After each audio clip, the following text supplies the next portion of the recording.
So here's my shed, Eric. We're gonna walk to it.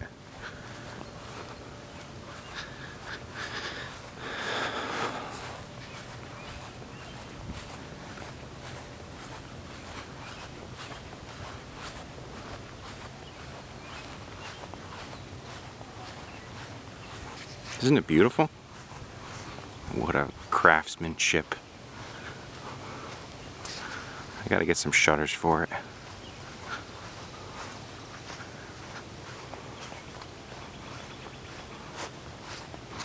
So these windows were stock Home Depot windows. I framed right around them.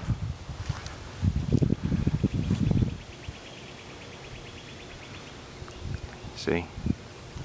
Front door from Home Depot.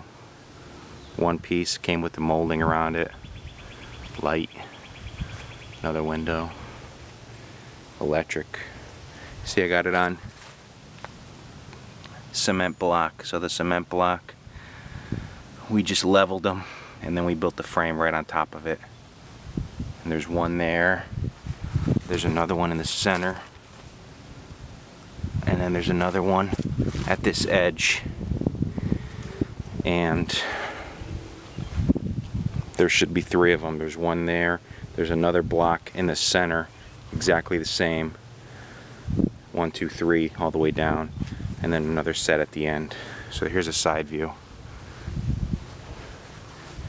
2 windows, open in, gable end.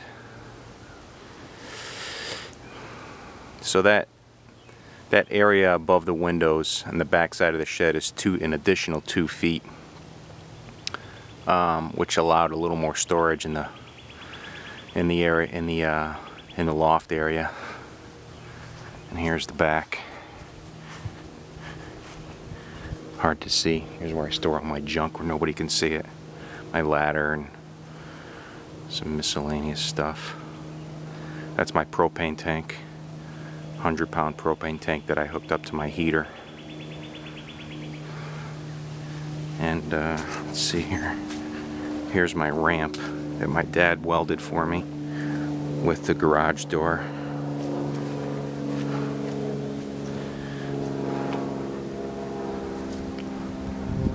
Gotta clean this up. That's a steel ramp. It's 4 feet long by 6 feet wide. And there's my roll-up garage door.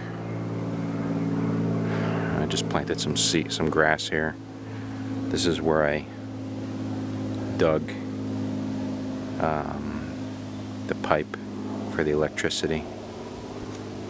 And there's the electricity going into the shed. I'm gonna go in the shed now.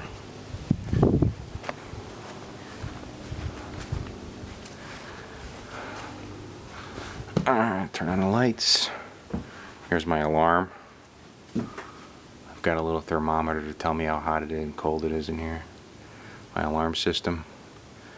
My lights. So I got a switch for a single fluorescent bulb. I got my fluorescent lights, and then I got my outside light. Here's my panel. So that is a panel that comes in from the outside. Ooh, why is it not focusing? That comes in from the outside. 2 breakers. I think I have one set up for plugs and one set up for lights. And then that big wire coming out is the wire for my generator that I plug into my generator. My alarm panel up there. So here's just a look of how it was framed. 24-inch on center, 2x4s. Here's how we framed the jack studs, the door. And I went with a 7-inch or 7-foot wall on the outside, on the inside, which gives me plenty of headroom. Here's my little workbench. Tools and stuff, old carpets.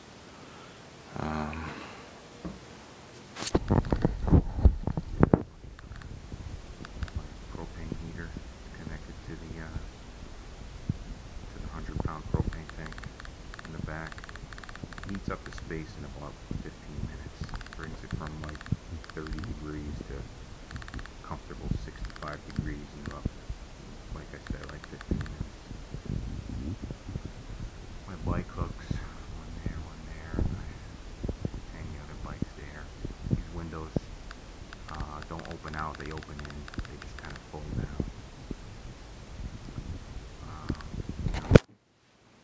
general storage in my ATV.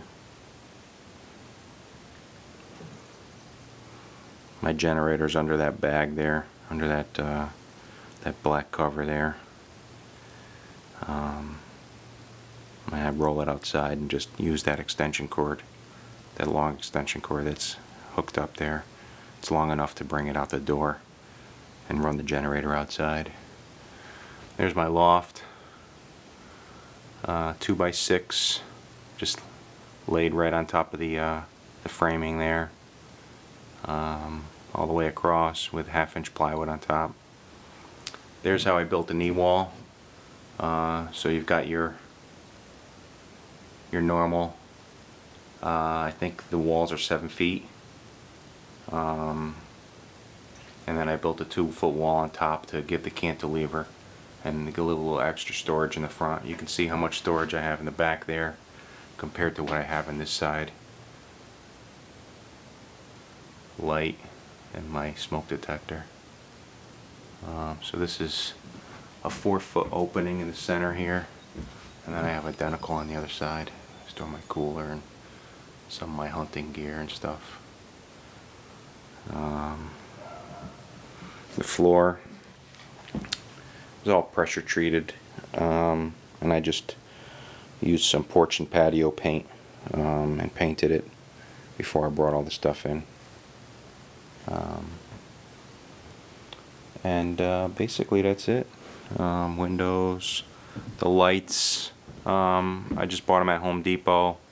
Fluorescent lights. I ran all the electrical, and basically it just plugs right into an outlet that is switched.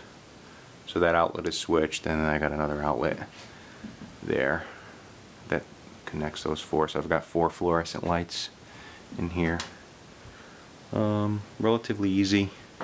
The windows, I placed them in the center of the area that was remaining after I placed the door in the center. And stock windows from Home Depot, new construction type, so they had the flanges on them that you can put on. We framed the shed, put 1/2-inch plywood on it, and then the pre-primed outside sheathing, which we painted red. You can see it's the T111 type look, but it was only 3/8 of an inch thick and pre-primed, so ended up being a lot cheaper than just putting the T111 3/4 inch T111 on there. And I think that's it. I got my gutters on there, gutter front and back. Corner boards are all pine on one side, and then again same on the other side. This seam up here where the plywood, this is effectively an 8-foot piece sheet of sheathing on the outside. We laid it up there, so above the 8 feet, you can see that. You can see what we did here is 8 feet came to was the finished level or height of the shed, including the floor with the 2x10s underneath. So that gives reason for the 7-foot height in the inside, because I wanted the sheathing to go all the way down to the ground on the outside. And then this is a drip edge that we ran between the 2 sheets, so that water, when it came off the top, would drip down, hit the drip edge, and then come around over and not get in between the 2 sheets. So it was a cheap piece of drip edge, and then when the guys painted, they painted the drip edge. This is just framed, and the window was put in, and then they just framed it with 1x pine, caulked it nice and tight. And the cantilever there also is just covered in plywood, and all the seams are painted and caulk tight. Same drip edge here. So that's about it.